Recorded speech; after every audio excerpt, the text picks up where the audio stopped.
Welcome back to espresso. और अब आगे बढ़ते हैं। मेरा पाकिस्तान सेगमेंट का वक्त हुआ चाहता है, लेकिन मेरा पाकिस्तान चूंकि हिना ही करती हैं तो इन्होंने ये सेगमेंट बड़ा दिलचस्प किया और मेरे लिए थोड़ा सा जिसे कहते हैं स्केरी सा भी एक्सपीरियंस है। स्केरी सा था और जो लोग क्लॉस्ट्रोफोबिक हैं वो तो बहुत ज्यादा गौर से देखें और फिर सोचें कि यहाँ जा सकते हैं नहीं जा सकते। मैं इमरान से डिस्कस करी थी कि इमरान आप जा सकते हैं, तो इमरान ने कहा नहीं, मैं क्लॉस्ट्रोफोबिक हूँ। तो इमरान जाना चाहिए बता नहीं देखने के बाद अभी कल लाहौर में ये लेके गई हैं हमें और वहाँ पे एक गार है, सुरंग है, सुरंग है 400 साल पुरानी सुरंग है और वो बहुत नैरो हो जाती है आगे जाके और बड़ी इंटरेस्टिंग है। मैं नहीं बताऊंगी, ये भी मैं नहीं बताऊंगी, ये आपको देखना पड़ेगा सेगमेंट मेरा पाकिस्तान था। मुझे तो कुछ याद आ गया, मैं नहीं बताऊंगा क्या देखते हैं जी, देखते हैं सेगमेंट मेरा पाकिस्तान, देखते हैं क्या इसमें।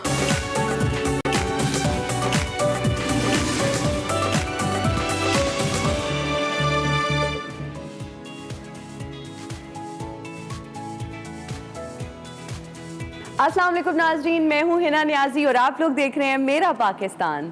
नाजरीन, आज मेरा पाकिस्तान के साथ मैं शाही कला में मौजूद हूँ, जहाँ 400 साल पुरानी एक सुरंग दरियाफ्त हुई है। आइए चल के जानते हैं सुरंग की कहानी क्या है।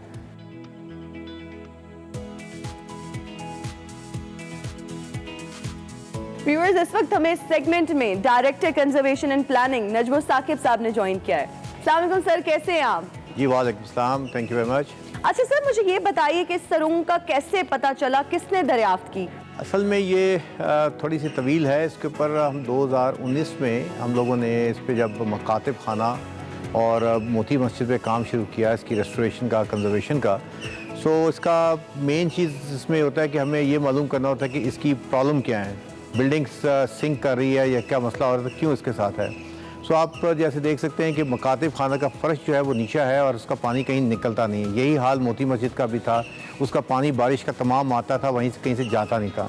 सो we started with the digging कि इसका पानी कैसे होगा। मस्ट भी मुगल्स ने कभी कोई बिल्डिंग किसी वजह के बगैर नहीं बनाते थे, उसमें हाइड्रोलिक सिस्टम्स पे बड़ी उनको अबूर हासिल था। सो उसके ऊपर हमने एक इसका रिसर्च स्टार्ट की मोती मस्जिद से, and we found it out का उसका पानी निकलने का एक रास्ता था जो दीवार के साथ चल रहा था। सो वो हमने जब फाइंड आउट किया तो इस दीवार के बाहर हम आए, वहाँ पे हमें इसकी एक पूरी की पूरी जगह मिली।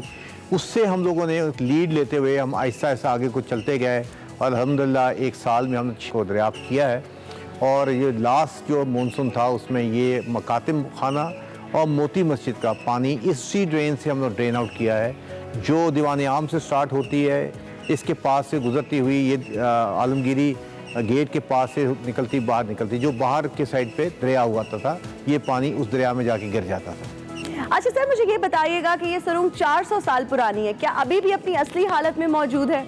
जी बिल्कुल, आप विजिट करें। इसके अंदर बाकायदा हम पैदल चल सकते हैं। तकरीबन 8 फुट के करीब ऊंची है, कुछ 3.5-4 फुट चौड़ी है और इसके अंदर अभी भी अपनी असली हालत में ये मौजूद है। अच्छा, मुझे ये बताएं कि ये सुरंग कहाँ से शुरू होती है और कहाँ ख़त्म होती है? देखें, इख्तिताम का तो ये मालूम है कि कहाँ ख़त्म होती है, क्योंकि आलमगीरी गेट के बाहर की साइड पे दरिया रावी चलता था, तो ये पानी स्लोप में वहाँ जाता था।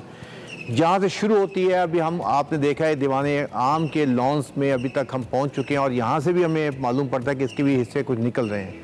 सो ये फोर्ट 2 हिस्सों में डिवाइड था, एक नॉर्दर्न साइड है, एक सदर्न साइड है। अच्छा सर, मुझे ये बताइए कि इस सुरंग की लंबाई कितनी है और इसको बनाने का मकसद क्या था? अभी तक जो हमने इसको एक्सकेवेट की है, जिसको फंक्शनल ऑपरेशनल की है, वो तकरीबन 625 फुट के करीब हो चुकी है। और अभी कितनी लंबी और मजीद है, we don't know, we are still working on it. अच्छा सर, इस सुरंग में इंसान आसानी से चल सकता है, हवा और रोशनी का भी इंतजाम है, चिराग जलाने के लिए ताक भी हैं, तो क्या ये कोई खुफिया रास्ता था?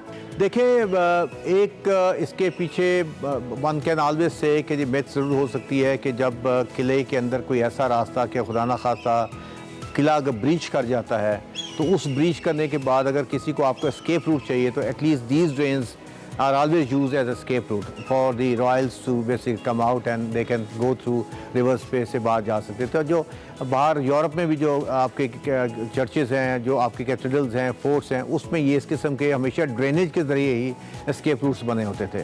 सो ये इसके ऊपर येस वी कैन से कि इतनी हाइट उसकी ज़रूर मौजूद थी कि इंसान आसानी से चल के उसमें गुजर सकता था। अच्छा सर, मुझे ये बताएं कि इतने साल ये सुरंग बंद रही है, इसकी वजह से क्या बाकी इमारतों को नुकसान हुआ है? जी बिल्कुल, ये ड्रेनेज जो है, पानी की जो प्रॉब्लम्स होती हैं, किसी भी बिल्डिंग को तबाह करने के लिए मेन सोर्स होता है।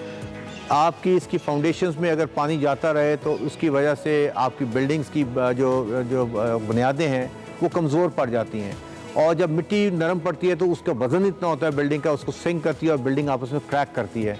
यही प्रॉब्लम मकातिब खाना था, और जो उसके स्ट्रक्चरल क्रैक्स थे उसको स्टडी करने के बाद हमें ये अंदाज़ा हुआ कि इसका वजह क्या है, और हमने उसी एंगल में जब इसकी एक्सकवेशंस की हैं तो we were lucky that we found the original drains, और वो ड्रेन्स जो सी हैं जो अब ऑपरेशनल ड्रेन्स हैं, हाइड्रोलिक जो आप कह सकते हैं, वो ड्रेन वाटर्स के लिए वो ड्रेन्स मौजूद हैं इस वक्त। अच्छा, मुझे ये बताएं कि क्या इस सुरंग की मुकम्मल खुदाई हो चुकी है और इसकी बहाली के लिए क्या इकदाम किए जा रहे हैं? देखिए, इसकी मुकम्मल अभी खुदाई नहीं हुई, जैसे मैंने पहले बताया कि तकरीबन 625 फुट की लंबाई अभी हम एक्सकवेशन कर चुके हैं, एंड वी आर होपिंग कि अभी स्टिल इसको ये फ्रिंज आउट करेगी और साइड्स पे जाएगी, तो मे बी अभी we will carry on till we find all ends, और इसको पूरे एंड्स तक हम इस पर ले जा के फिर हम इसको फिनिश करेंगे इंशाल्लाह, इसको बीच में नहीं छोड़ेंगे। इंटरेस्टिंग, ठीक हो गया। थैंक यू सो मच नजम साकिब साहब for your precious time. Thank you very much for giving us time to give us our point of view.